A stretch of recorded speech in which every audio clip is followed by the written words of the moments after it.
नमस्कार, आदाब। मैं हूं ज़की अहमद और आप देख रहे हैं खानदेश टाइम न्यूज़।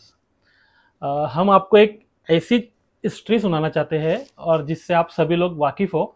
एक नाम है जलगांव शहर से, जलगांव ज़िले से, पूरे महाराष्ट्र से एक बड़ा नाम, जो एक मुस्लिम धर्मगुरु भी है और कुछ साल पहले उन्होंने सियासी पार्टी ज्वाइन की थी।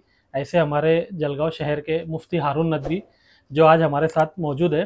सर, आपका हमारे खानदेश टाइम न्यूज़ में स्वागत बहुत है। बहुत शुक्रिया, बहुत बहुत शुक्रिया। पहले तो मैं आपको बहुत बहुत मुबारकबाद देता हूँ कि शुक्रिया। आपको कांग्रेस पार्टी की ओर से एक बड़ा खिताब, एक बड़ा पद आपको अभी आज नवाजा गया, जो पूरे महाराष्ट्र प्रदेश का एक जो है तो सर चिटनीस बोलकर आपको पद दिया गया। तो मैं आपसे हमारे दर्शकों को जानना है और मैं उनको बताना चाहता हूँ कि आप एक धर्मगुरु थे और धर्मगुरु का काम होता है नमाज, रोज़ा, ज़कात वगैरह जो भी है, ये सब चीज़ें, और साथ ही साथ एक सामाजिक ये काम कार्य है। और उसी के साथ साथ आपने एक निर्णय लिया जो बहुत बड़ा निर्णय था समाज में, कि भाई आपने सियासी पार्टी को ज्वाइन किया। तो कौन से ईयर में आपने सियासी पार्टी को ज्वाइन किया और पहली पार्टी आपकी कौन सी थी? सबसे पहले तो शुक्रिया, तमाम दर्शकों को मेरा सलाम। मैं मुफ्ती हारून नदवी, आप जानते हैं। आपने सबसे पहले जो बात कही उसका सबसे पहले जवाब देना मैं फ़र्ज समझता हूँ। आपने कहा कि धर्मगुरु का काम होता है रोज़ा, नमाज, ज़कात। ये डिफिनेशन ही गलत है। अच्छा। धर्मगुरु का काम होता है कि इंसान की हर तरह से सेवा करना। अगर वो मस्जिद में आता है तो उसको नमाज भी पढ़ाना, और वो किसी भी किस्म की समस्या में है तो उसके हल का फैसला भी करना, रास्ता दिखाना। और आप और हम सब जानते हैं कि इस वक्त मुल्क सिर्फ समाज नहीं, मुल्क समस्या में है, मुल्क प्रॉब्लम में है। तो धर्मगुरु का धर्म ये भी है कि समाज को वो दिशा दिखाए। तो मैं नमाज पढ़ाता था। नमाज पढ़ाने के साथ साथ रब ने मुझ में कुछ गट्स, कुछ कला दी थी। तो मैंने फिर ये तय किया, और मैं सिर्फ धर्मगुरु नहीं था। आपकी मालूमात के लिए मैं बता दूं कि मैं सिर्फ धर्मगुरु नहीं था, मैं मेडिकल कॉलेज में एज ए प्रोफेसर भी था।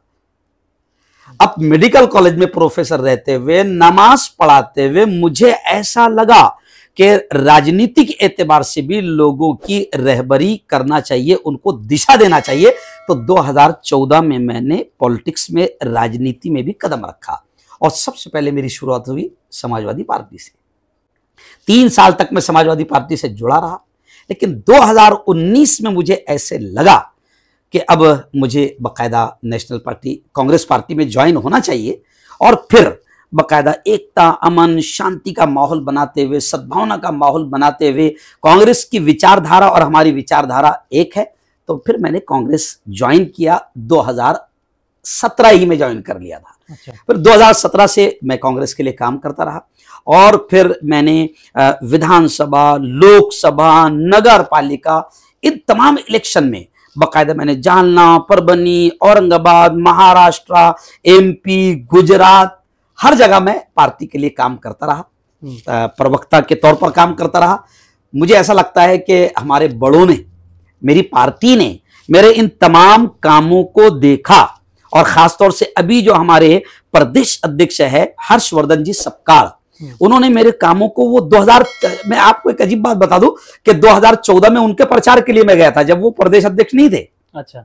मैं उनके प्रचार के लिए गया था, और फिर उसके बाद में उनके गांव में राष्ट्रीय एकता पर तमाम धर्मगुरुओं को एक स्टेज पर जमा किया गया, और राष्ट्रीय एकता, अमन, सद्भावना का एक बड़ा शानदार प्रोग्राम था। वहां पर भी उन्होंने मुझे सुना, और वो लगातार मेरे कामों को देखते रहे। मुझे ऐसा लगता है कि मेरे पार्टी के, मेरे वरिष्ठ नेताओं ने मेरे काम को समझा, और अब मुझे ये बड़ी जिम्मेदारी दी कि मैं कांग्रेस की विचारधारा को महाराष्ट्र में पहुंचाऊं, जगह जगह जाऊं। और आज गुज़िश्ता रात में मुझे कांग्रेस ने बाकायदा महाराष्ट्र का जनरल सेक्रेटरी, महासचिव या सर चिटनीस जिसे कहते हैं, वो पद मुझे दिया गया। लेकिन ये जो है सर चिटनीस का जो प्रदेश, महाराष्ट्र प्रदेश का एक बहुत बड़ा पद है, बड़ी जिम्मेदारी के साथ में आपको ये निभाना पड़ेगा। बहुत बड़ा एक टास्क आपके सामने ये आया है। तो आपका आगे का जो है, इसके बाद आने वाले जो वक्त है, तो उसके अंदर देखा जाए तो जिला परिषद के चुनाव है, महानगर पालिका के चुनाव है, जो हमारे जिले स्तर पर होने वाले हैं हर जगह पर, और बाकी जगहों पर भी अलग अलग तरीके के जो है तो चुनाव होने वाले हैं। तो उसमें आपका एक बड़ा, इस पद को लेकर क्या योगदान रहेगा? देखिए, जैसे मैंने आपको कहा कि 2018 से तो मैं बड़ा बिल्कुल लग कर पार्टी के लिए काम कर रहा हूं, इसलिए तो मुझे ये पद दिया गया। अब जब पार्टी ने बकायदा संवैधानिक तौर पर यह पद मुझे जब दिया है तो मेरी स्पीड और बढ़ जाएगी, स्पीड भी बढ़ जाएंगी और स्पीड भी बढ़ जाएगी। मैं मेरी पार्टी के लिए बकायदा सिर्फ यहां नहीं, बल्कि मैं आपको एक और बात बता दूं कि अभी यूपी के इलेक्शन है, बिहार के इलेक्शन है, गुजरात के इलेक्शन है। इंशाअल्लाह कांग्रेस की विचारधारा, देश को बचाने की विचारधारा जिसे कहा जाता है, उस विचारधारा पर मैं फुल काम करूंगा। और अभी नगर पालिका आ रही है, जिला परिषद के इलेक्शन आ रहे हैं, तो जाहिर बात है अब इसका जलवा मेरा और कुछ रहेगा, पूरी ताकत के साथ रहेगा। मुझे ऐसा लगेगा कि मेरे बड़ों ने मुझ पर बहुत ज्यादा भरोसा किया है, तो उसी भरोसे को बाकी रखते हुए मैं और ज्यादा ताकत के साथ काम करूंगा और पार्टी की विचारधारा को आगे बढ़ाऊंगा। अभी जो आने वाले चुनाव है महानगर पालिका के, जलगांव शहर की बात करें तो उसमें कांग्रेस की रणनीति क्या होने वाली है? कांग्रेस की रणनीति तो अभी तय होगी ना, वो रणनीति तो तय होगी ना, और जो कांग्रेस की रणनीति तय होगी उसके एतबार से हम उसको फॉलो करते हुए आगे बढ़ेंगे। अभी रणनीति बाकी है ना। अच्छा, रणनीति इतनी जल्दी नहीं बताई जाती ना। जरूर। तो बहुत बहुत शुक्रिया। ये थे हमारे साथ में मुफ्ती हारून नदवी, जो अभी अभी एक महाराष्ट्र प्रदेश सचिव की पोस्ट के ऊपर जो है तो पद के ऊपर विराजमान हुए हैं। और ये उन्हीं के लिए नहीं बल्कि पूरे समाज के लिए एक बड़ा खुशी का माहौल है और मौका है। और देखना ये होगा आने वाले चुनाव में उनकी क्या रणनीति होंगी और किस तरीके से वो काम कर पाएंगे। हमारी खानदेश टाइम न्यूज़ की फिर आपको एक बार शुभेच्छा। बहुत बहुत शुक्रिया।